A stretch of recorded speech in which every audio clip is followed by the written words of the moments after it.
আরে মালিক, আমার কান্নার কারণ হলো আমি কেন কান্দি সেটাও আপনি জানেন, এরপরও জিজ্ঞাসা করছেন আমি কেন কান্দি। আমার কান্নার কারণ হলো আপনি আমার একটা গোত্রের নবী বানান নাই, একটা দেশের নবী বানান নাই, শুধু মানুষের নবী বানান নাই, আপনি আমারই এমন একটা দায়িত্ব দিছেন, তাম পৃথিবীর দায়িত্ব আমার মাথায় দিয়া দুনিয়ার জমিনে পাঠাইছেন। আমারে শুধু দেশের নবী বানান নাই, আমারে বানাইলেন আপনি মানুষের নবী, গাছের নবী, মাছের নবী, সূর্যের নবী, চন্দ্রের নবী, নক্ষত্রের নবী, আসমানের নবী, জমিনের নবী, জিনের নবী, কুল কায়নাতের নবী। এমনকি নবীদের নবী বানাইছেন, রাসূলদের রাসূল বানাইছেন। এই তামাম পৃথিবীর দায়িত্ব আপনি আমার মাথায় দিয়া মালিক আমারে দুনিয়ায় পাঠাইছেন। আমি দুনিয়াতে আসার পরে এই পৃথিবীতে আমার মা নাই, বাবাও নাই, আত্মীয় স্বজন যারা ছিল গো সবাই আমার বিরুদ্ধে চলে গেছে। আপনি আমার এত বিশাল দায়িত্ব দিছেন, আমি দায়িত্ব পালন করতে রাজি, আমি আপনার দায়িত্বে অটল। কিন্তু আমি যখন দিনের দাওয়াত লইয়া যাই, মানুষ আমারে পাগল পাগল বইলা তাড়ায়া দেয়, পিছন দিয়ে আমারে ঢিল মারে, আমার কষ্ট লাগে না। আমারে পাগল পাগল বলে ঢিল মারে, এরে মালিক আমার কিন্তু কষ্ট লাগে না, কারণ আপনি মালিকের দায়িত্ব পালন করতে গিয়া যদি আমি নবীর জীবনটাও চলে যায় আমার কিচ্ছু যায় আসে না। আমি বড় খুশি আমার মালিকের অর্ডার পালন করতে গিয়া যদি আমার জীবন চলে যায়, এর থেকে বড় নিয়ামত আমার আর কিচ্ছু হতে পারে না। আমারে মারে পাগল বলে, আমার কষ্ট লাগে না গো, কষ্ট লাগে যখন আমার নিজের ঘরের মানুষ আমারে পাগল বলে। অপর মানুষ ঢিল মারে দুঃখ লাগে না, এরে মালিক নিজের ঘরের মানুষ আমারে পাগল বলে গো।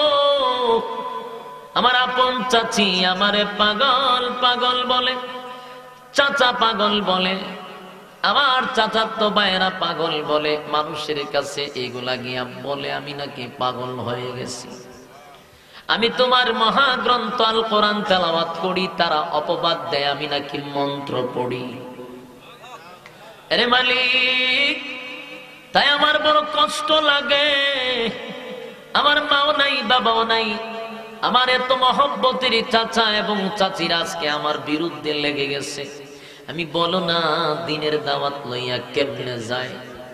আরে মালিক, আমার চাচা চাচি রাত্রের বেলা ঘুমায় না, সারা রাত শুধু আমার বিরুদ্ধে অপপ্রচার করে, আমারে মানুষের কাছে পাগল বানাইতেছে। আমি কেমনে গো দিনের দাওয়াত লইয়া যাইব? যাদের কাছে দিনের দাওয়াত লইয়া যাই তারা বলে তোমার আপন লোকগুলি তোমারে পাগল বলে, যাই না শুই না পাগলের কথা আমরা কেমনে বিশ্বাস করব? এই জন্য আমি কান্দি। আল্লাহ ডাক দিয়া বলেন, হাবিব কান্দিল্লা, আপনার কান্না আমি আল্লাহ বরদাস্ত করতে পারি না। আপনার কষ্ট আপনার বেদনা আমি স্বয়ং আল্লাহ বরদাস্ত করতে পারি না। নবীজি, আবু লাহাব আপনাকে পাথর লইয়া দাঁড়াইছে, আপনারে ধ্বংস হয়ে যাওয়ার জন্য বলেছে।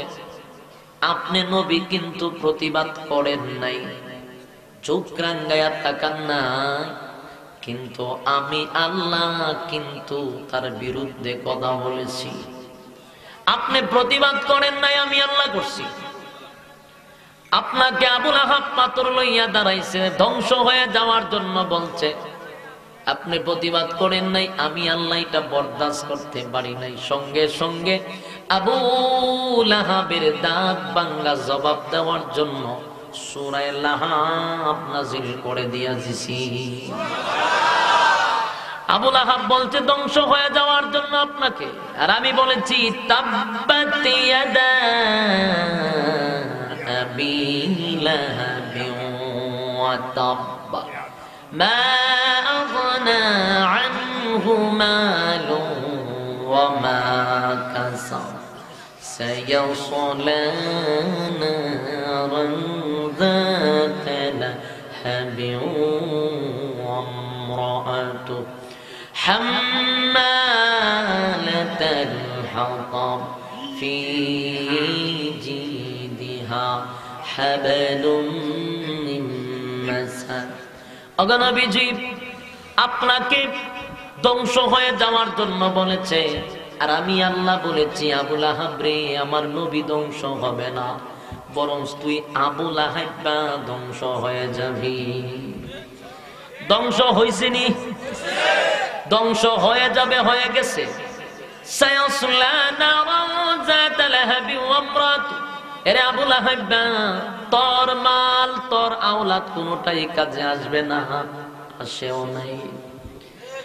হাম্মালাতাল হাতাব ফি জিদিহা হাবলুম মিন মাসাদ, আল্লাহ বলেন তোর মাল আওলাদ শুধু ধ্বংস নয়, এরে আবু লাহাব তোর উপরে আরো মুসিবত আছে, এটা হলো তুইও জাহান্নামের শিখাময় আগুনে জ্বলবি, তোর বউটা শুদ্ধা জাহান্নামের আগুনে জ্বলবে। আল্লাহ বলেন আমি প্রতিবাদ করছি আপনার পক্ষে হইয়া, আমি আল্লাহ নিজে প্রতিবাদ করেছি। আপনার কষ্ট আপনার চোখের পানি আমি আল্লাহ বরদাস্ত করতে পারি না। কান্দেন না, আপনি বলেছেন এই পৃথিবীতে আপনার কেউ নাই গো, কেউ নাই, কেউর প্রয়োজন নাই, আপনি নবীর সঙ্গে স্বয়ং আমি আল্লাহ আছি। সুবহানাল্লাহ। আল্লাহ বলেন আপনার টেনশন করার দরকার নেই। আবু লাহাবের বউ আবু জাহেল তিনজন সারা রাত ঘুমায় না, আপনার অপপ্রচার করে, আপনাকে পাগল পাগল বলে মানুষের মুভমেন্ট নষ্ট করে দিতে চায়। কিন্তু নবী গো সবার দিলের খবর জানে কে?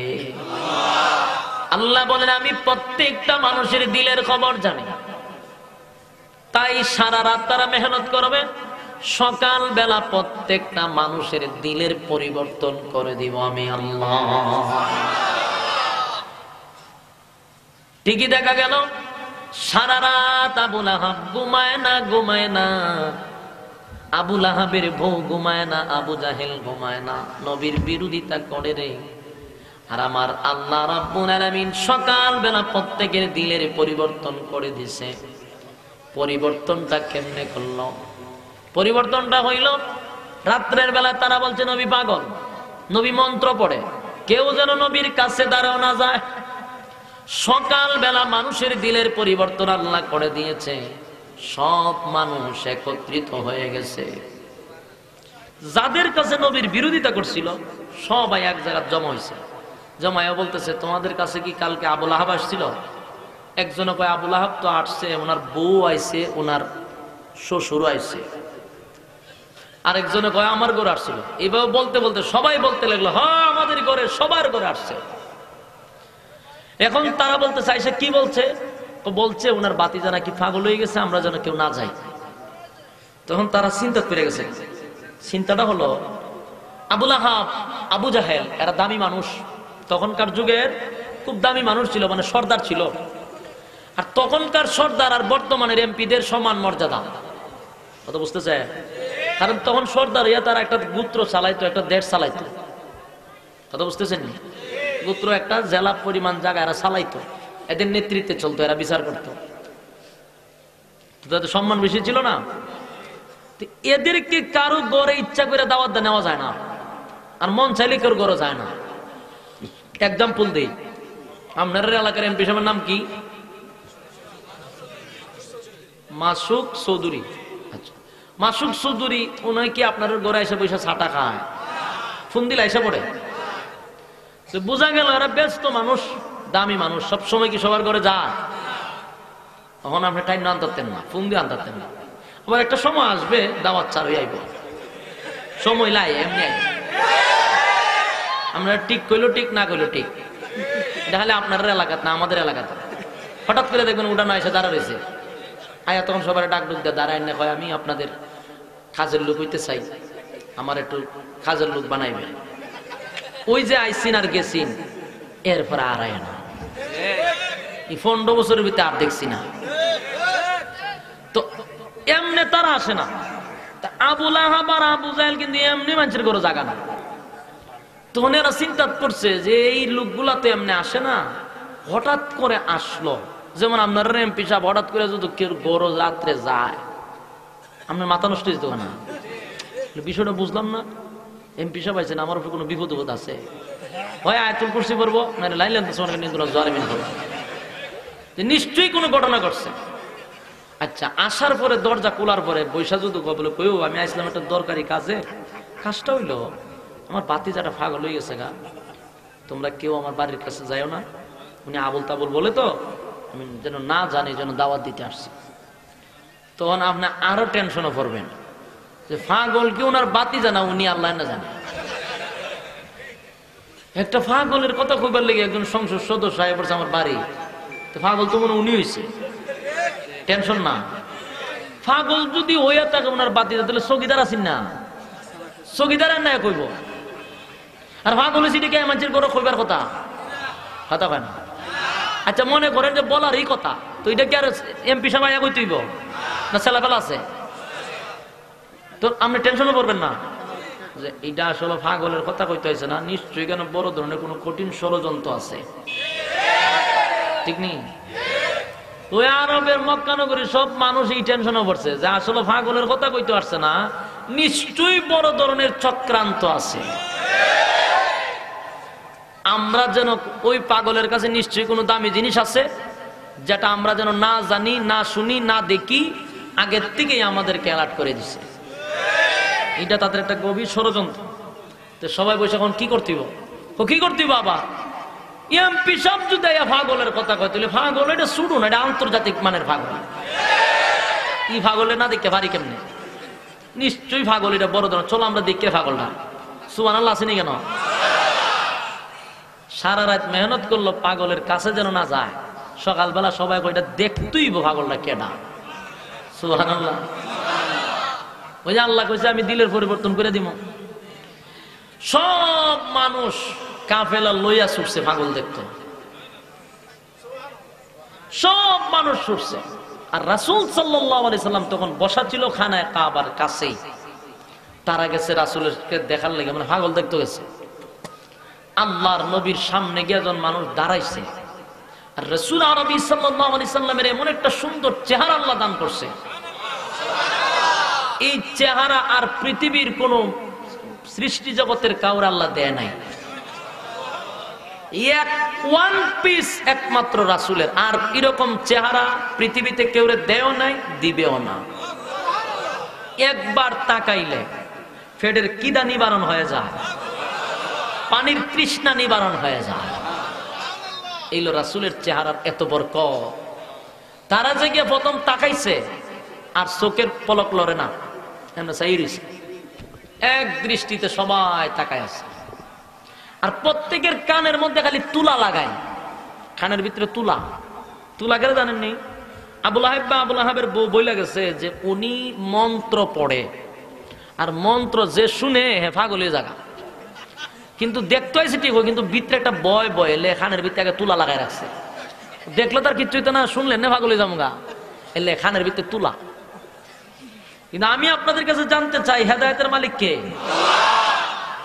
এটা আমাদের মনে প্রাণে বিশ্বাস করতে হবে। একমাত্র হেদায়েতের মালিক আল্লাহ। আল্লাহ যদি কাউরে হেদায়েত দেয়, তাম পৃথিবীর মানুষ তার ইচ্ছা করলে গুমরাহ করতে পারবে না। আর আল্লাহ যদি কেউ হেদায়েত না দেয়, সেখানে স্বয়ং নবী ওয়াজ করলে কাজ হবে না। তারার দিকে তাকাইয়া তারা নিজের থেকেই বলতেছে, এটা এমন সুন্দর চেহারার লোক, জীবনে কত মানুষ আমরা দেখলাম, এমন সুন্দর চেহারা জিন্দেগিতে কোনোদিন দেখি না। তারা বলছিল লোকটা নাকি পাগল, কিন্তু এটা তো পাগলের কোনো চেহারা না, এটা পাগলের কোনো সুরত না। কারো মাথার যদি সমস্যা থাকে, কেউ যদি পাগল হয়, এর চেহারা দেখলে বোঝা যায় যে মানুষটার মাথার গন্ডগোল আছে, ঠিক নেই? তার চেহারা সাক্ষী দেয়। কিন্তু আল্লাহর নবীর চেহারা মুবারকের দিকে তাকাইয়া মানুষগুলি বলতেছে, না না, এমন সুন্দর চেহারার লোক কোনোদিন পাগল হতে পারে না। এটা মহামানবের চেহারা, এত সুন্দর চেহারা আল্লাহর জমিনে আর কোনোদিন দেখি না। তাদের দিল থেকে বলতেছে এটা মহামানবের চেহারা। আবার নবীজি তেলাওয়াত করে সবার কানের ভিতরে তুলা। আল্লাহ পাক রব্বুল আলামিন প্রত্যেকের কানের তুলা বেদ করে কোরআনের আওয়াজ ঢুকাইয়া দিছে। ওই মজলিসে শুধু মূর্খ মানুষ ছিল না, এখানে যারা আছেন সবাই কি আওয়াম? কিছু মানুষ শিক্ষিত আছে না? অনেক মানুষ শিক্ষিত সচেতন আছে না নাই? ওই মজলিসও শুধু মূর্খ মানুষ ছিল না, শিক্ষিত মানুষ ছিল, পণ্ডিত ছিল, কবি ছিল, অনেক বড় বড় পণ্ডিত, তাওরাতের পণ্ডিত, কবি, তারা সেখানে সরজমিনে উপস্থিত। আল্লাহর পয়গম্বর যখন তেলাওয়াত করে তাদের কানের তুলা বেদ করে ভিতরে ঢুকে গেছে। একজন লোক বলেন, এত সুন্দর আওয়াজ কোথা থেকে আসে রে? জীবনে কত বাজনা শুনলাম, কত মিউজিক শুনলাম, এমন সুন্দর আওয়াজ জিন্দেগিতে কোনোদিন শুনি না। আরে ভাই, আমার নবী যখন তেলাওয়াত করত এত সুন্দর কণ্ঠ আল্লাহ পৃথিবীর কাউরে দেয় নাই, আর দিবেও না। কারণ দাউদ নবীর কণ্ঠ সুন্দর ছিল, আমরা জানি দাউদ নবীর কণ্ঠ আল্লাহ সুন্দর দিয়েছিল। রে দাউদ আলাইহিস সালাতু ওয়াস সালাম যখন তেলাওয়াত করত গো, সমুদ্রের মাছগুলি দাঁড়ায়া যাইতো দাউদের তেলাওয়াত শোনার জন্য। উড়ন্ত পাখি দাঁড়ায়া যাইত, জঙ্গলের সমস্ত পশু পাখি আইসা দাঁড়ে বৈশা যাইত। এত মজার তেলাওয়াত ছিল দাউদের। আল্লাহ এত কণ্ঠ সুন্দর ছিল দাউদ পয়গম্বরের। কিন্তু আমার নবীর সঙ্গে তুলনা হয় না। আল্লাহর নবীর তেলাওয়াত আর দাউদ নবীর কণ্ঠ সমান ছিল না। দাউদ নবীর কণ্ঠ শুনে একজনও ঈমান আনে নাই, আর তোমার আর আমার নবীর তেলাওয়াত শুনে অসংখ্য বেঈমান কালেমা পয়রা মুসলমান। আল্লাহর পয়গম্বর যখন তেলাওয়াত শুরু করলো, আর কোরআনের কথাগুলি এত সুন্দর ছন্দ মিলাইয়া, আগের লাইন পরের লাইন মিল আছে না নাই? আলহামদুলিল্লাহি রাব্বিল আলামিন, এরপরে কি আর রহমানির রহিম, এরপরে মালিক ইয়াউমিদ্দিন, এরপরে ইয়াকা নাবুদু ওয়া ইয়াকা নাস্তাঈন, মিল আসেনি? মন্ত্র যদি পড়ে, মন্ত্র খালি উল্টা পাল্টা। মন্ত্র কি উল্টা পাল্টা, এটার অর্থ উল্টা পাল্টা। কিন্তু কোরআন তো তার গতিতে ছন্দ মিলাইয়া মিলাইয়া পড়ে। সেখানে শিক্ষিত ছিল, পণ্ডিত ছিল, তারা বলেন এটা কোনদিন মন্ত্র হতে পারে না রে, এত মজা, এত সুন্দর কথা, এটা মন্ত্র না।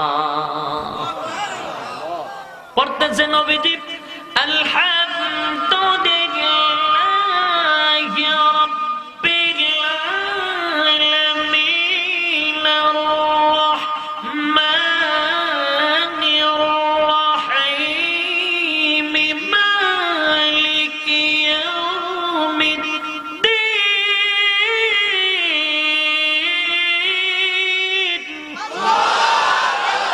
রাসূলের তেলাওয়াত তো আরো সুন্দর। এমন সুন্দর কণ্ঠ আল্লাহ কাউরে দেয় নাই রে। রাসূল পড়তেছে ছন্দ মিলাইয়া মিলাইয়া, পণ্ডিতরা এখান থেকে শুনে আর অর্থ তুলে। সুবহানাল্লাহ। রাসূল পড়ে, তারা অর্থ তুলে। এর এত সুন্দর কথা কার হতে পারে? নবীজি পড়ে, তারা অর্থ তুলে। আর রহমান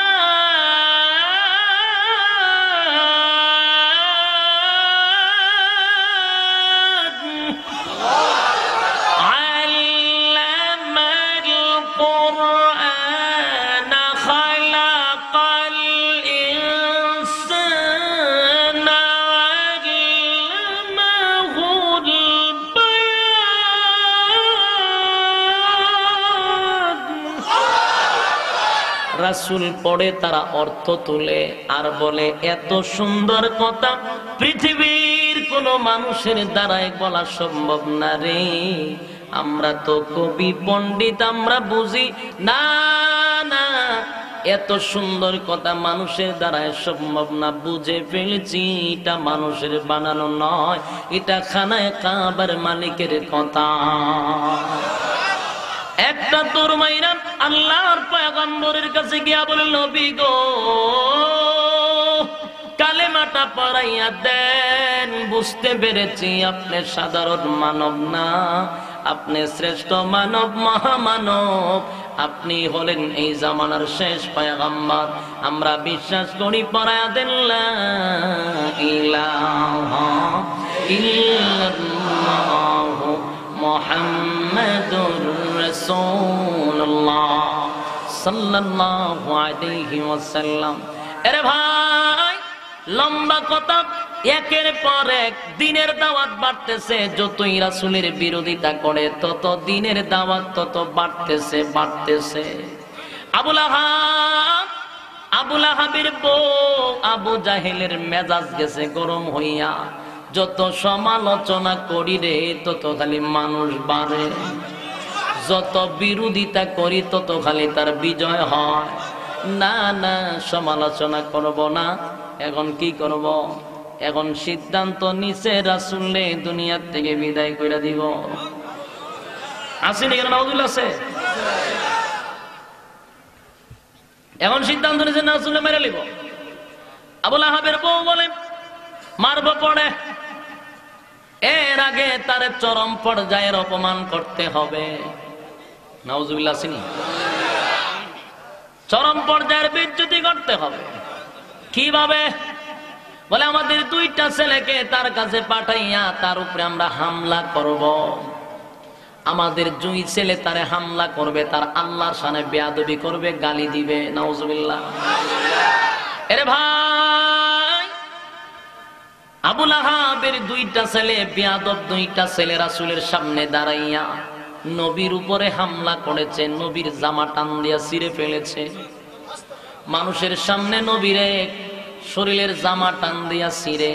তারপরে আবু লাহাবের ছেলে বলে, মুহাম্মদ তুমি বলেছ তোমার খোদা একজন, আমরা 360 জন।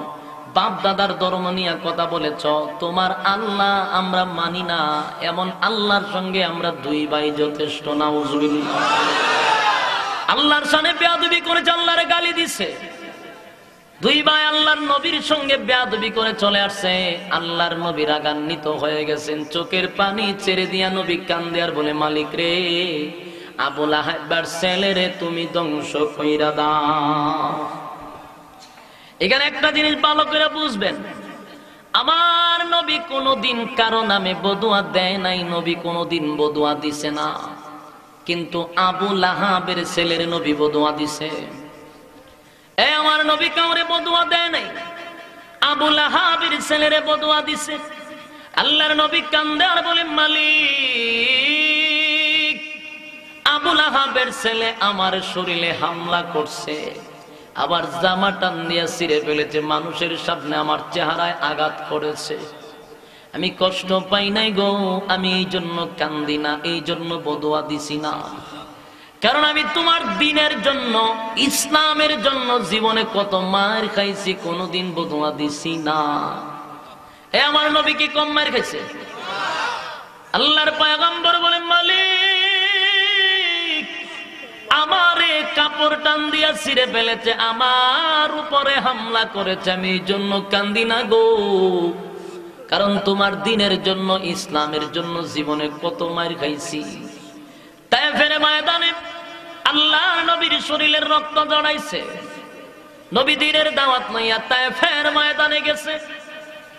বৃষ্টির মতো নবীর শরীরে পাথর মারতে লাগছে, শরীরটা পেটে পেটে রক্ত বাহির হয়ে গেছে। এবার আমি আপনাদের কাছে জানতে চাই, কত জোরে পাথর মারলে শরীরের চামড়া পেটে রক্ত বাহির হয়? এই ওয়াজ বুঝেননি? কথা কয় না? ফার্মের মতো জীবনকা আপনার একটা ডিল মারলে কি রক্ত এসে পড়ে? ডিল মারলে এখানে স্পট পড়ে যায়, ব্যথায় কালো হয়ে যায়। আর ডিল মারলে যদি রক্ত বাহির হয়, তাহলে এটা কত স্পিডে যায়। আমার নবীর শরীরে পাথর মারতে লাগলো, নবীর চামড়া পেটে পেটে রক্ত বাহির হওয়া শুরু হইছে। তাহলে কত জোরে ডিল মারছে রে নবীর শরীরে। আরে নবীর শরীরটা রক্তাক্ত হয়ে গেছে। আল্লাহর নবীর সঙ্গে যায়েদ ইবনে হারেসা রাদিয়াল্লাহু তাআলা আনহু ছিল। নবীর সাথে একজন সাহাবী, নবীর পালক সন্তান ছিল যায়েদ ইবনে হারেসা। ডাক দিয়ে বলে, যায়েদ, আমার শরীরের রক্তের ফোঁটা যেন জমিনে না পড়ে রে।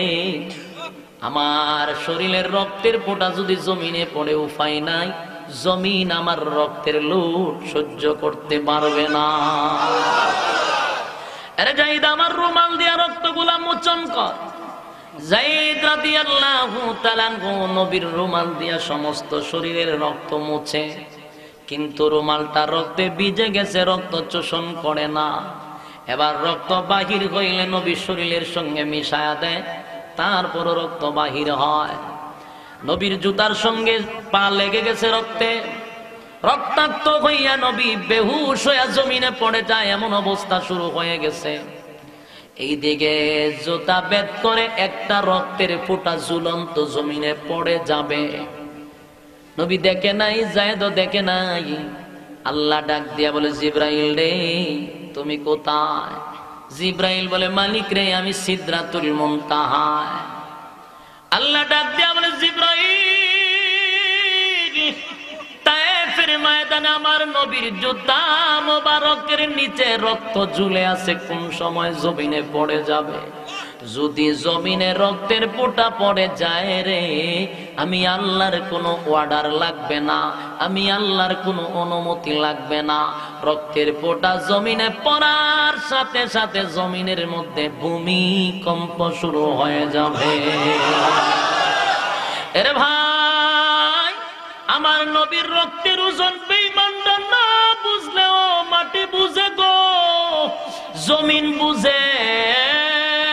তাই আমার আল্লাহ বলেন, জমিনকে অর্ডার দেওয়া লাগবে না, অনুমতি দেওয়া লাগবে না। অনুমতি দেওয়া লাগবে না কেন বললেন জানেননি? প্রশ্ন আসতে পারে, হুজুর আল্লাহর হুকুম ছাড়া তো বাতাও লড়েন আপনারা কন, কিন্তু অনুমতি ছাড়া জমিনের মধ্যে কেন ভূমিকম্প হবে? একটা এক্সাম্পল দিলে সহজে বুঝতে পারবেন। মনে করেন আমার পাশের চেয়ারে যদি আমার বাবা বসা থাকে, কেউ যদি লাফ দিয়ে এসে আমার বাবার একটা থাপ্পড় মারে, থাপ্পড় খাওয়ার পরে কি আমার বাপে অনুমতি দেওয়ান লাগবে বলে এর দর না? এর আগে শেষ করে দিব। অন কি কইব বলে, কইরে আমার তো শটটা মারলো, তুই কিছু কইলে না, অনুমতি দেওয়ান লাগবো? অনুমতি দেওয়া লাগবে না। ঠিক তেমনি ভাবে আল্লাহর নবীর শরীরের রক্তের ফোঁটা যদি জমিনে পড়ে যায়, জমিন আল্লাহর কাছে অনুমতি চাবে না। অনুমতি দেওয়ার আগেই জমিনের মধ্যে ভূমিকম্প শুরু হবে। আল্লাহ ডাক দিয়ে বলে, জিবরাইল, রক্তের ফোঁটা ঝুলন্ত, তাড়াতাড়ি যা। বাইরে বলুন না, ঝুলন্ত ফোঁটাটা পড়তে কয় সেকেন্ড লাগে? কোন রক্তের ফোঁটা অথবা পানির ফোঁটা যদি ঝুলন্ত তাকে পড়তে কি 10 মিনিট লাগে? 5 সেকেন্ড লাগে না, পড়ে যায়, ঠিক নেই? জিবরাইল বলেন, আমি সিদরাতুল মুনতাহা। এর সিদরাতুল মুনতাহা কোন জানেননি? 7 আসমানের উপরে, 7 আসমানের উপরে জিবরাইল। আর আল্লাহ অর্ডার দিছে, জিবরাইল তাড়াতাড়ি যা, নবীর রক্তের ফোঁটা গিয়ে আটকা। জিবরাইল কই আমি আর কই নবী, আমি কেমনে এখন এই মুহূর্তে কাজ করি? তাও রক্তটা ঝুলন্ত অবস্থায়। জিবরাইল বলেন, আমার প্রত্যেকটা পশম দিয়া গাম বাহির হয়ে গেছে, এত পেরেশানির মধ্যে পড়েছি। জিবরাইল বলেন, আমার শরীরে 600 নূরের ডানা ছিল, ওই 600 নূরের ডানা একসাথে বাড়ি মারছি।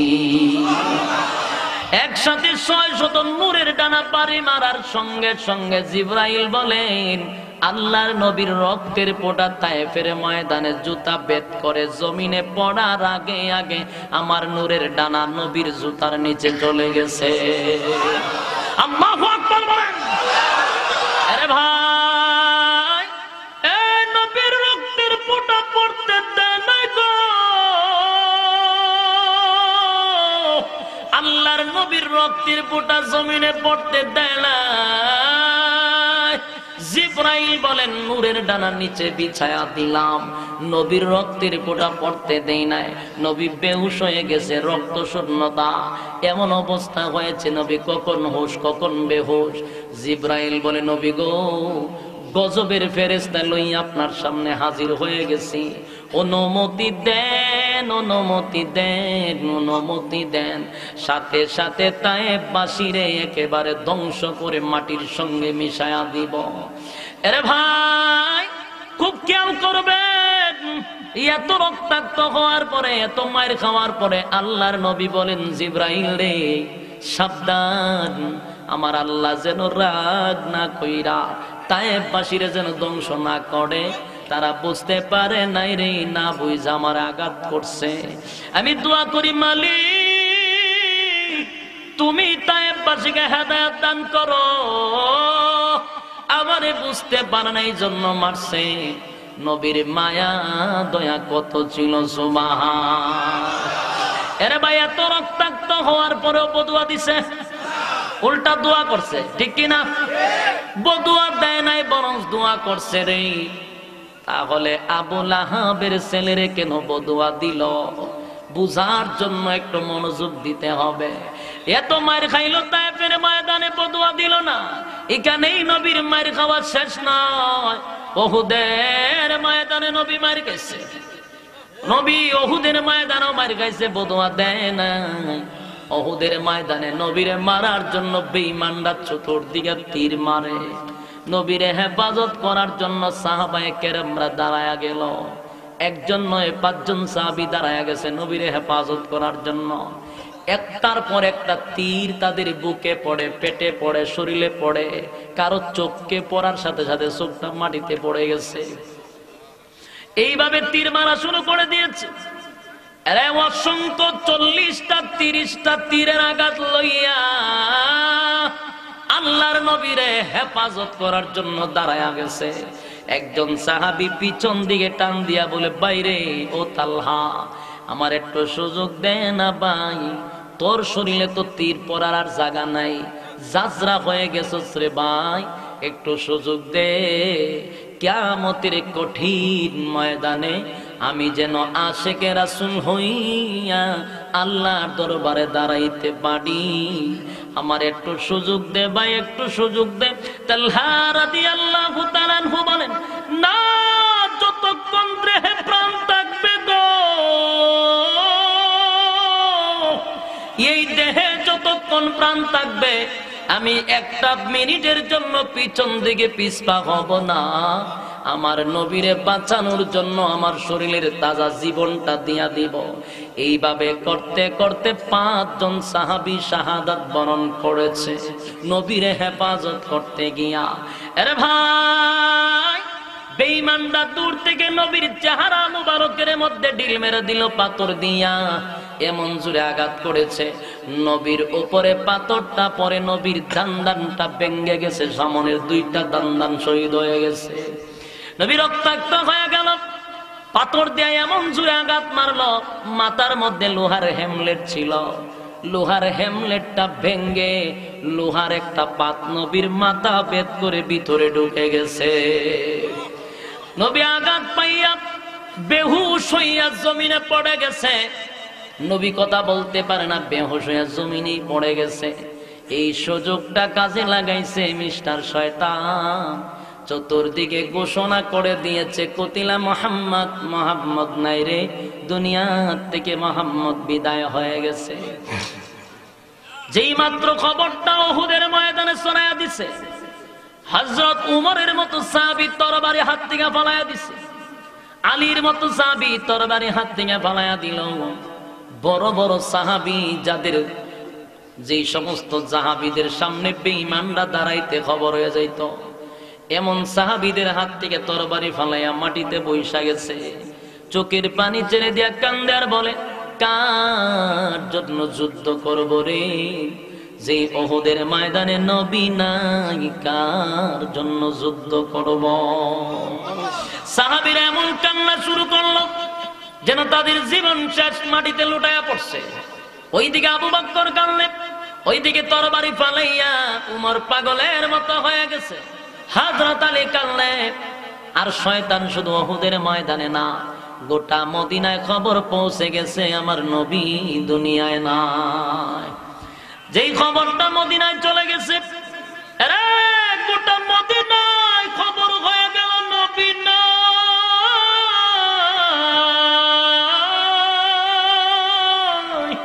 নবী নাই, নবী নাই। গোটা মদিনার মহিলারা পর্যন্ত কান্না শুরু করে দিয়েছে। ছোট ছোট মাসুম বাচ্চারা নবীর মায়ায় ব্যথায় ব্যথিত হইয়া উহুদের ময়দানে দৌড়ায়। মহিলারা পাগলের মতো, আওলা বেশে পাগলির মতো দৌড়ায়। এরা মহিলারা উহুদের ময়দানে দৌড়ায়। একজন মানুষ ডাক দিয়া বলে, মাগো কোথায় যাও? উহুদের ময়দানে গিয়া লাভ নাই, আসার সময় দেখছি তোমার সন্তানটা দুনিয়ার থেকে বিদায় হয়ে গেছে। মহিলা থামে না, এরে খালি দৌড়ায়, খালি দৌড়ায়। কিছুক্ষণ যাওয়ার পরে ডাক দিয়ে বলে, মাগো আমি আসার সময় দেখছি তোমার স্বামী দুনিয়ার থেকে বিদায় হয়ে গেছে। তারপরে মহিলা থামে না, দৌড়ায়। কিছুক্ষণ যাওয়ার পরে মহিলা, কোথায় যাও? তোমার আব্বা দুনিয়ার থেকে বিদায় হয়ে গেছে। এরা মহিলা থামে না আর বলে, যুবক আমি কি তোমাদের কাছে একবারও জিজ্ঞাসা করছি আমার বাবা কোথায়, আমার সন্তান কোথায় রে, আমার স্বামী কোথায়? একবারও জিজ্ঞাসা করি নাই। বল আমি কেন দৌড়াই? কারণ আমি জানতে চাই উহুদের ময়দানে আমার দিনের নবী জিন্দা আছেনি। আরে আমার সংবাদ দেন, নবী দুনিয়ার জমিনে বেঁচে আছে গো। আমার সন্তানের চিন্তা করি না, আমি স্বামীর চিন্তা করি না, আমি আমার বাবার চিন্তা করি না। বল আমার নবী দুনিয়ায় বেঁচে আছে কিনা? এইভাবে গোটা মদিনায় খবর হয়ে গেছে নবী নাই। উহুদের ময়দানে সাহাবীরার কান্নার রুল পড়ে গেছে। ওই দিকে জিব্রাইল গজবের ফেরেশতা লইয়া নবীর সামনে হাজির। ডাক দিয়া বলে, নবী গো মাতা মোবারক তোলেন গো নবী। গোটা মদিনায় লারা পড়ে গেছে, আপনি নবী দুনিয়ায় নাই, আপনি নবী দুনিয়ায় নাই। একবার মাথা মোবারক তোলেন। নবী কাঁদেন না, আপনি মাথা মোবারক তোলেন। নবীর হুঁশ ফিরে আসার পরে ডাক দিয়া বলে, নবী গো শয়তান খবর ছড়াইয়া দিছে আপনি নবী নাকি দুনিয়ায় নাই। এবার জিব্রাইল বলে, নবী গো আপনি শুধু অনুমতি দেন, আপনি শুধু অনুমতি দেন। গজবের ফেরেশতা লইয়া আপনার সামনে আসছি। অনুমতি দেওয়ার সাথে সাথে গোটা উহুদ পাহাড় এক জায়গায় করে সব বেঈমান গোলারে দুনিয়া থেকে বিদায় করে দেওয়া হবে। অনুমতি দে। আমার নবীর শরীর দিয়া রক্ত বাহির হচ্ছে, সামনের দুইটা দান্দান ভেঙে ফেলেছে, মাথা দিয়া লোহার হ্যামলেট ঢুকিয়া গেছে, ব্যথায় ব্যথিত নবী। তারপরে রক্তকরণ হচ্ছে। ওই দিকে আল্লাহর নবী এত ব্যথার পরও ডাক দিয়া বলে, জিবরাইল রে সাবধান সাবধান, আমি চাই না উহুদের ময়দানে যেন কেউ রে আল্লাহ গজব না দেয়। তারা আমারে বুঝতে পারে না, এই জন্য মারছে। আমি দোয়া করি আমার আল্লাহ যেন তাদেরকে হেদায়েত দান করে। আরো জোরে বলেন আল্লাহু আকবার। আওয়াজ দিয়া বলেন আল্লাহু আকবার। এখন প্রশ্ন হলো, এত মায়ের খাওয়ার পরে, এত ব্যথা পাওয়ার পরে আমার নবী কোনদিন বদুয়া দেয় নাই রে, কিন্তু আবু লাহাবের ছেলে রে কেন বদুয়া দিল? ঠিক না বলে জানার দরকার আছে নি? আবু লাহাবের ছেলে রে কেন বদুয়া দিল? এত মায়ের খাইল, এরপরে বদুয়া দিল না। উল্টা নবী দোয়া করছে, আর আবু লাহাবের ছেলে টান দিয়া জামা ছিঁড়ছে, বদুয়া দিছে, আল্লাহ তুমি ধ্বংস কইরা দাও। তার কারণ হলো আমার নবী বলেন, মালিক রে আমারে মারছে এই জন্য আমি কান্দি না, আমার শরীরের জামা টান দিয়া ছিঁড়ছে এই জন্য বদুয়া দিছি না, বদুয়া দিছি আমার সামনে দাঁড়াইয়া তুমি আল্লাহরে সে গালি দিছে। আল্লাহরে গালি দেওয়ার কারণে আমার নবী রাগান্বিত হইয়া বদুয়া দিছে। বুঝতে পারছেন? তাহলে আল্লাহরে কেউ গালি দিলে আপনার বরদাস্ত হয়? কথা কথা কন না কেন? মুসলমানের দেশে যদি কেউ আল্লাহকে গালি দেয় আপনার বরদাস্ত হয়? যদি আপনি সহ্য করতে পারেন তাহলে বুঝবেন আপনার ভিতরে ঈমান নেই, মানে মুনাফিক মার্কা মুসলমান। আল্লাহরে কেউ গালি দিলে, নবীরে কেউ গালি দিলে যদি ঈমানের স্পিরিট আপনার ভিতরে না আসে, আপনি মুনাফিক। আপনি কালেমা পড়েন আবার মুসলমান হন। সম্মানিত সুধী, শুধু তাসবিহ পড়লি, সুবহানাল্লাহ সুবহানাল্লাহ বললি আপনি জান্নাতি নয়। এখানে আপনার ইসলাম শেষ না। আমরা তো মনে করি তাসবিহ লয়ে মসজিদে যায় আর নামাজ পড়ি, আমার লাগে আটটা দরজা খোলা, কোন দিকে ঢুকবো তা নিয়ে চিন্তা আছে। এখানে ইসলাম নয়। বাংলাদেশে যেখানে 92% মুসলমানের দেশ, এটা 99% মুসলমানের দেশ, এখানে আল্লাহু আকবারের ধ্বনিতে সূর্য উঠে, আল্লাহু আকবারের ধ্বনিতে সূর্য অস্ত যায়।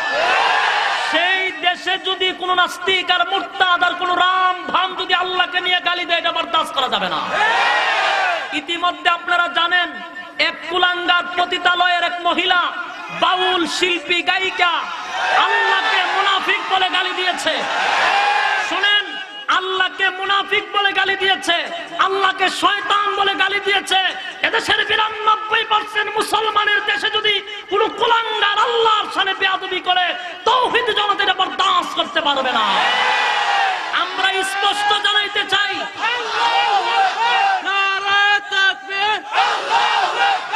শুনেন, স্পষ্ট জানাইতে চাই, যদি এই গায়িকার শাস্তি বাংলার জমিনে না দেওয়া হয়, বারবার আমরা প্রশাসনের দৃষ্টি আকর্ষণ করে বলছি, মাননীয় প্রধানমন্ত্রীর কাছে আমরা আবদার জানাচ্ছি, এদেশটা 92% মুসলমানের দেশ। এদেশের মানুষ বিভিন্ন দল করতে পারে, কিন্তু সবার এক আল্লাহ, এক নবী, ঠিক কিনা বলেন? আমরা মুসলমানরা যতবার আন্দোলন করেছি, কোন সরকারকে নামানোর জন্য আন্দোলন করি নাই। মুসলমানরা যতবার আন্দোলন করেছি, কোন সরকারকে উঠানোর জন্য আন্দোলন করি নাই। এদেশে যখন রাসূলের সামনে বেয়াদবি হয় তখন আমরা আন্দোলন করি, আল্লাহর সামনে বেয়াদবি হলে আমরা আন্দোলন করি। সুতরাং স্পষ্ট, যদি ওই পতিতালো মহিলাটাকে শাস্তির আওতায় না আনা হয় এবং বাইতুল মুকাররমের সামনে এই মুরতাদ মহিলাকে ফাঁসির কাস্তে ঝুলাইয়া দৃষ্টান্তমূলক শাস্তি দিতে হবে ইনশাআল্লাহ। না হয় বাংলাদেশের মুসলমান ঘরে বসে থাকবে না, প্রয়োজনে রাস্তাঘাটে আবার অবরোধ করা হবে, যুদ্ধ হবে, যুদ্ধ হবে, যুদ্ধ হবে ইনশাআল্লাহ।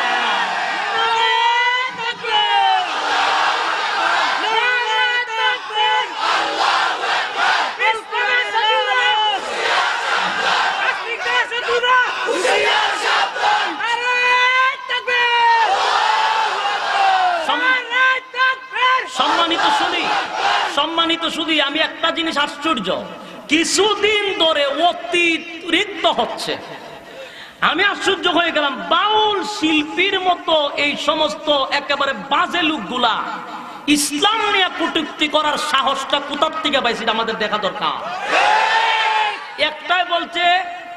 একটাই বলছে যে আল্লাহর থেকে গুরু বড়,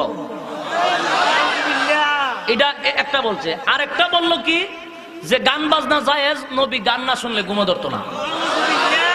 ইডারে রিমান্ডে নিছে, ধন্যবাদ জানাই আমি প্রশাসনকে। আবার ইডার পক্ষে কিছু সাফাই গাইছে আমাদের সংসদ সদস্যের কিছু নাস্তিকরা। হাসান লকিনো সরকারের কাছে আবদার জানাইছে কেন তারে গ্রেফতার করা হলো। রাশেদ খান মেনুন্না জানাইলো কেন তাদের গ্রেফতার করা হলো, এটার দাবি জানাইছে তারা।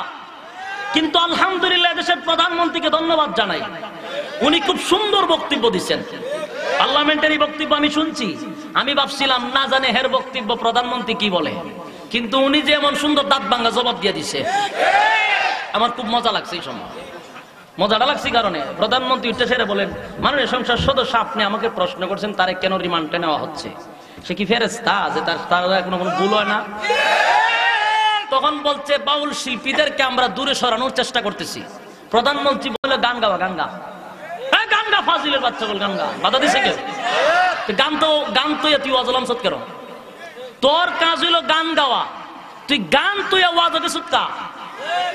প্রধানমন্ত্রী বলছে তার তো গানে কেউ বাধা দেয় নাই, সে গান তুই গেছে ওয়াজ হয়ে লিগারে পিঠা দিছে দরকার। আমি এলাম বক্তা মানুষ, আমার কাজ হলো ওয়াজ করা। আমি ওয়াজ করে যদি এখন গান গাওয়া শুরু করি, আমার এই সম্মান আর মর্যাদা থাকবে?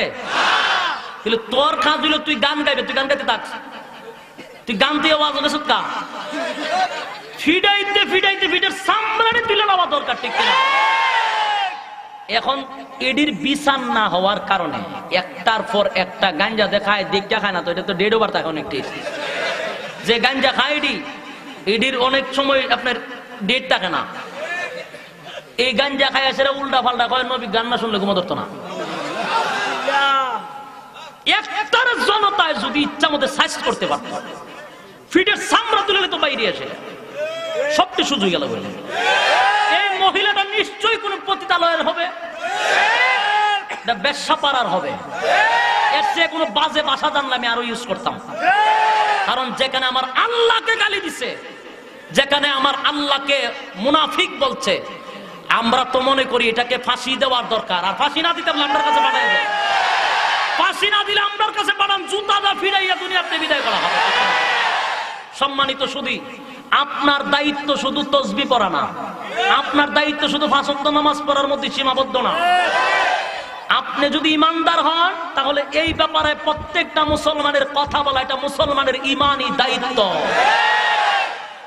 আমরা এই ব্যাপারে কথা বললে হয় যদি কোনো সমস্যা হয়, আপনারা তো সমস্যার গোষ্ঠী গেল আল্লাহর বিরুদ্ধে কথা বলবে কেন? কি আমরা কি সরকারটা মোবে হবে? কোন রাজনীতির কথা বলতেছি কেন? কোন এমপির বিরুদ্ধে কথা বলি, কোন মন্ত্রীর বিরুদ্ধে কথা বলি? দরকার নাই। যার মনে চায় পুরো দেশ খাইয়ালো তোমরা, দরকার নাই আমাদের। কিন্তু আমার কথা হলো সব বরদাস্ত করব। আল্লাহ এবং রাসূলকে নিয়ে যদি কেউ কথা বলে, যে কোনো দলের হোক, সাবার দাঁত পালায় দেওয়া হবে, সেখানে কাউরে খাতির করা হবে না। তুমি কোন দলের দেখার টাইম নাই, কারণ এখানে বুঝতে হবে যে বাংলাদেশটা কোন নাস্তিকের দেশ না, কোন নাস্তিক মুরতাদের দেশ এটা না, এটা মুসলমানের দেশ, এটা আলেম ওলামার দেশ। এদেশে যে সমস্ত উলামায়ে কেরাম বাংলার জমিনে আছে, সব উলামায়ে কেরাম যদি প্রস্রাব করে শ্রুতে নাস্তিকরা বেঁচে যাবে। কার সামনে বেড়াগিরি দেখাস? কার সামনে বেড়াগিরি দেখান আপনারা? আজকে কিছু যাত্রা ফালার গানাদার, এই তোর কোনো দাম আছে? ফাজিলের বাচ্চা গো, আল্লাহর গালি দিয়েছে, তোমার সাহস পেয়েছে কই? প্রত্যেকটা মানুষকে আমি বইলা গেলাম আপনাদেরকে এই ব্যাপারে সচেতন হন, নাহলে ভয়ঙ্কর হবে। আপনারা কেন বুঝতেছেন না? এক মাসের ভিতরে তিনটায় কইছে যে একটা কইল আল্লাহ থেকে গুরু বড়, আর একটা কয় রাসূল গান শুনতে ঘুমাইতো। এখন হচ্ছে আল্লাহর মুনাফিক কইছে। আপনারা কেন বুঝতেছেন না? ষড়যন্ত্র আছে, এর পিছনে অবশ্যই ষড়যন্ত্র আছে। সচ্চার হন, জাগ্রত হন, নাহলে উপায় নাই, উপায় নাই। একটা মাস পাইছে না এই বাউলটা যে এইভাবে আউল ফাউল কথাবার্তা বলতেছে, আপনারা মনে করতেছেন আপনারা ইসলাম কায়েম হয়ে গেছে। আমি তসবিলে মসজিদে যাই, সুবহানাল্লাহ পড়ি, আল্লাহ বিল্লাহ করি, আমি একবারে ইমানদার। দায়িত্ব শেষ না। রাসূল কি খালি মানুষের মাথাতে হাত বুলাই দিছে? হ্যাঁ, যেই হাত দিয়ে রাসূল এতিমের মাথায় হাত বুলাই দিছে, ওই হাত দিয়ে তরবারিও লইছে। মুসলমান এত নরম না। চিড়িয়াখানাত বাঘ দেখতে গেছেন নি? গেছে? চুপ করে ঘুমাই থাকে, এটা লড়ে না, কারণ জানে আমি বন্দি, আমার বেটাগিরি নাই। তো অনেক দর্শন যারা ওই যে ইয়ে আছে না, কি কয়, চিড়িয়াখানার যারা যায়, দর্শকরা যায়, তো দর্শকরা মনে করে আমরা শুনলাম বাঘ তর্জন গর্জন দে, সিংহ তর্জন গর্জন, এটা দিয়ে বিলাইয়ের বাচ্চা একটা বইটা দিচ্ছে। তো অনেক সময় গিয়ে এটা গুতায়, এটা এটা করে এমনি দেয়। বাঘে হয়ে রে আমার তো কি তর্জন গর্জন, এটা তো তুই দেখছ না, বন্দি আছে, এর লিগে কিছু মারতেছি না, আইসত দেখতে দেখে যাই গিয়া গুতাইস না। এরপর গুতায়, যে গুতানে শুরু করছে বেচারা উঠছে রাগ, আটকাজন হাত করে ডাক মারছে, ছাত্রী মাতৃ ফেলে উপায় যা লাইনের সঙ্গে শেষ। আসেনি এরকম? মুসলমানরা দেখছে খুব চুপ, কোনো সাউন্ড করে না। মুসলমানরা যত গুতাইবেন তত ইমানের স্পিড বাড়বে। গুতাইয়ের না, আমরা চুপ। আলেম ওলামার গুতাইলে কিন্তু খবর আছে। বাংলাদেশে আলেম ওলামার বিরুদ্ধে লাগিয়ে আজ পর্যন্ত কেউ থাকতে পারছে না, কার গদি টিকায় রাখতে পারে নাই। ওলামায়ে কেরাম সিংহের মতো গর্জে উঠলে খবর আছে কই দিলাম। রাস্তা পাইবেন না, রাস্তা পাইবেন না বাগবার। এই জন্য বাউল টাউল যেডি আছে, গান গা, কেউ বাধা দিছে? গান গাইতে থাক, কিন্তু গান গাওয়াত গিয়ে ওয়াজ করিস না, পিঠের সামরা তুললাম বাইরে। কথা বুঝতে পারছেন? সচ্চর হবেন কিনা? যেখানে আল্লাহর রাসূল এত মার খাইছে, উহুদের ময়দানে বদুয়া দিছে, তায়েফের ময়দানে মার খাইছে, বদুয়া দিছে, রক্ত জড়াইছে, বদুয়া দিছে না। কিন্তু আল্লাহকে গালি দেওয়ার কারণে রাসূল বলেন, আল্লাহ তুমি তাকে ধ্বংস করে দাও। কথাটা বুঝতে পারছেন? আল্লাহরে গালি দেওয়ার কারণে রাসূল বরদাস্ত করতে পারে নাই, অথচ রাসূলকে মারে, রাসূল উল্টা দোয়া করে। তুই আমরার গালি দেস, মোল্লা মৌলবী জঙ্গি তালেবান বহুত কইছে আমরা, এটা হুনতে হুনতে আমরার মাথা একবার হচ্ছে গেছে। আমরা কিছু কইলে জঙ্গি, কিছু কইলে তালেবান, আমরা কোনো প্রতিবাদ করি? কইতে থাক, আমরা রে কইতে থাক। কিন্তু কইতে কইতে যদি তুই আল্লাহরে কস, ছাড় দেওয়া যাবে না, ছাড় দেওয়া যাবে না। এরা মনে করছে এরা যদি গুতায় কোনো কামনা দিই। এই জন্য আপনাদেরকে বলছি, আপনাদের ইমানি দায়িত্ব এখানে শেষ না, আরো আছে। আল্লাহ নবী বলেন, আমারে মারছে, রক্ত জড়াইছে, আমি কোনোদিন বদুয়া দেই নাই, উল্টা দোয়া করছি। কিন্তু আমার সামনে দাঁড়াইয়া মালিক গো তোমারে গালি দিছে, আমি নবীটা বরদাস্ত করতে পারি নাই, বাধ্য হইয়া তারে বদুয়া দিছি। নবীর দোয়া অথবা বদুয়া ডাইরেক্ট কবুল না, ডাইরেক্ট কবুল। আবু লাহাব বার ফুলা ধ্বংস হয়ে গেছে, হেরে বাঘে কামড়ে খাইছে, বুঝতে পারছেন? ধ্বংস। এজন্য ভাই বহু সমালোচনা করছে, বহু বাধা দিছে, নবীর আটকে রাখতে পারে নাই। শেষ পর্যায়ে তারা সিদ্ধান্ত নিল, আমরা আবু তালেবের কাছে বিচার দিব মুহাম্মদের নামে। মুহাম্মদের নামে আবু তালেবের কাছে বিচার লইয়া গেছে। আবু তালেব আল্লাহর পয়গম্বরের একজন। আল্লাহর নবী বলেন, চাচা গো, সারার জন্য আসি নাই, ইসলাম কায়েম করার জন্য আসছি। এই জমিনে ইসলাম কায়েম করব, ওই দেবদেবীকে ধ্বংস করার জন্য আল্লাহ আমারে পাঠাইছে, গান বাজনা উঠানোর জন্য পাঠাইছে। তাই আমি আমার মিশন নিয়ে আসছি, এই জমিনে ইসলাম কায়েম করে যাব, আল্লাহর হুকুম কায়েম করব ইনশাআল্লাহ, ইনশাআল্লাহ। এতে আপনি চাচাও যদি আমার বিপক্ষে যান, আমার কোনো অসুবিধা নাই।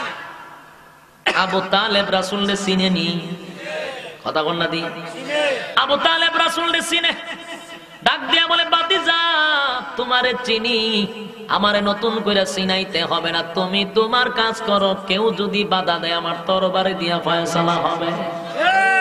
আসিনি সুবহানাল্লাহ, আসিনি? কেউ যদি বাধা দেয় আমার তরবারে দিয়া ফয়সালা হবে। আল্লাহর নবীকে আবু তালেব ভালো করে চিনতো, মহব্বত করতো, আর বলে, বাতিজা আমার জীবনের চেয়েও তোমারে বেশি ভালোবাসি, তোমার জন্য জীবন দিতে প্রস্তুত। কার কথা? আবু তালেবের কথা। আর কথা ভালোবাসে ঠিক, মহব্বত করে ঠিক, দিনের দাওয়াত লয়ে গেলে কালিমা গ্রহণ করে না। কথা বুঝেন নাই? ভালোবাসার মধ্যে সন্দেহ আছে। আবু তালেব বলেন, তোমার জন্য জীবনও দিতে রাজি, তোমার জন্য মরতে রাজি, তোমার সবকিছুতে ভালোবাসি। কিন্তু এই কথা কোয়ার পরে রাসূল কালিমাটা ফিরলাম না, এটা হইতে না, বাপ দাদার ধর্ম, এটা না, অন্য কথা। কথা বুঝেন নাই? তাহলে এখন আমার কথা শুনেন। আবু তালেব বলছেন, তোমাকে ভালোবাসি সবকিছুর থেকে, মহব্বত করি, নিজের জীবনের চেয়ে জীবন দিতে পারি তোমার জন্য। আর রাসূল বলেন, লা ইউমিনু আহাদুকুম হাত্তা আকুনা আহাব্বা ইলাইহি মিন ওয়ালিদিহি ওয়া ওয়ালাদিহি ওয়ান নাস আজমাইন।